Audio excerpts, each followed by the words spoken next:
Alors, on va s'intéresser ici à la notion de force de la place. Donc, cette force de la place, c'est une force qui s'exerce sur une portion d'un circuit électrique parcouru par un courant quand il est placé dans un champ magnétique. Donc ici, on envisage une portion de circuit électrique dans laquelle il y a un courant.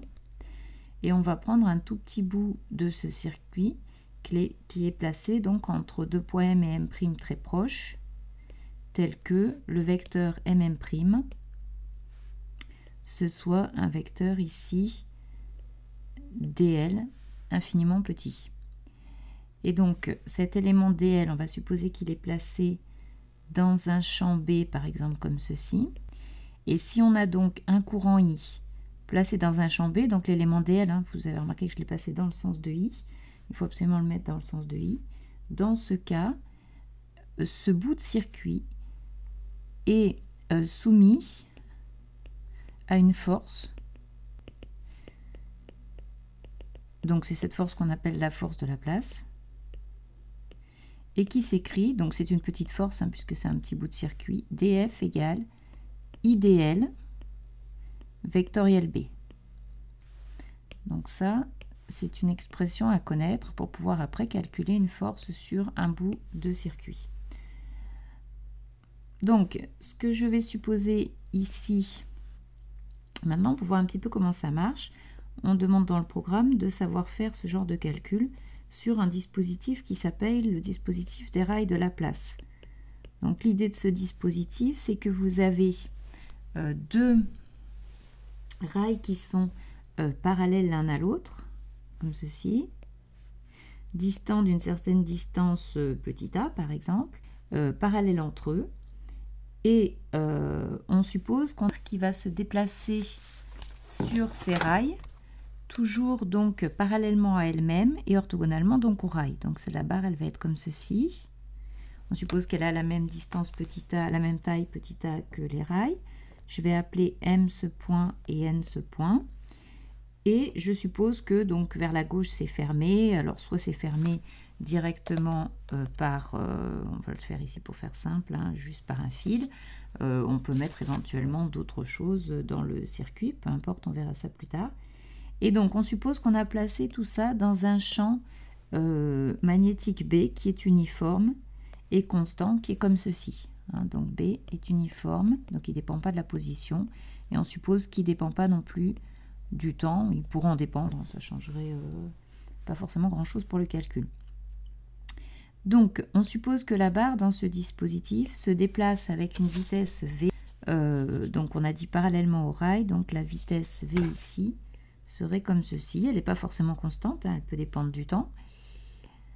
Et elle va donc s'écrire V suivant UX. Je vais prendre comme vecteur unitaire, vecteur UX donc le long du rail ici. Donc là, ce sera X. Ça, ce sera par exemple l'origine O. Ici, donc, on aura l'axe Y. Et donc, pour faire un trièdre direct, le Z qui est dirigé vers nous.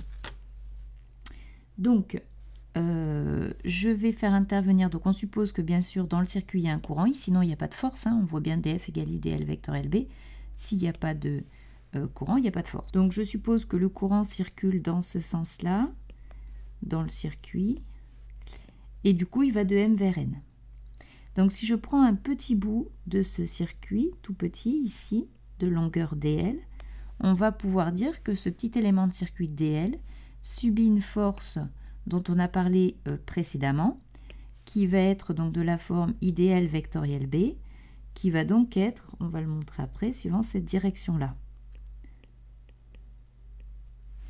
Donc, je vais exprimer cette force, et après ce qui nous intéresse bien sûr, c'est de calculer la force qui s'exerce sur toute la tige de longueur de M jusqu'à N. Donc, le petit DFL, je vais l'écrire, il s'écrit donc IDL. Donc j'écris mon vecteur DL que j'ai orienté, on a dit, dans le même sens que I, c'est-à-dire ici suivant UY. Donc il va s'écrire IDL UY, vectoriel B, et mon vecteur B, je l'ai placé selon UZ, donc BUZ. Ça va donc nous faire un DFL qui est IDL B, UY vectoriel UZ, ça fait UX. Donc c'est bien une force qui algébriquement est suivant UX. Je dis algébriquement puisque I pourrait être éventuellement, on sait qu'I est algébrique, donc il peut être positif ou négatif. B étant supposé, bien sûr, ici positif et DL aussi. Alors ici, petite remarque, puisque DL suivant l'axe UY, le DL, on peut aussi l'écrire DY, c'est pareil, c'est un petit élément le long de l'axe Y. Donc si je veux m'intéresser à la force totale qui s'exerce sur la barre MN, à cause donc du courant qui passe dans le circuit et qui est passé dans un champ B, il va falloir faire l'intégrale de toutes ces petites forces, du point M jusqu'au point N.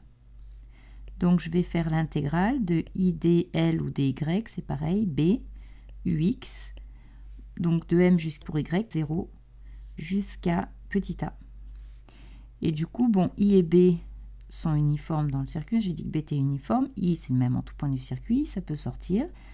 Et il me reste l'intégrale de 0 à de DY, tout ça suivant UX.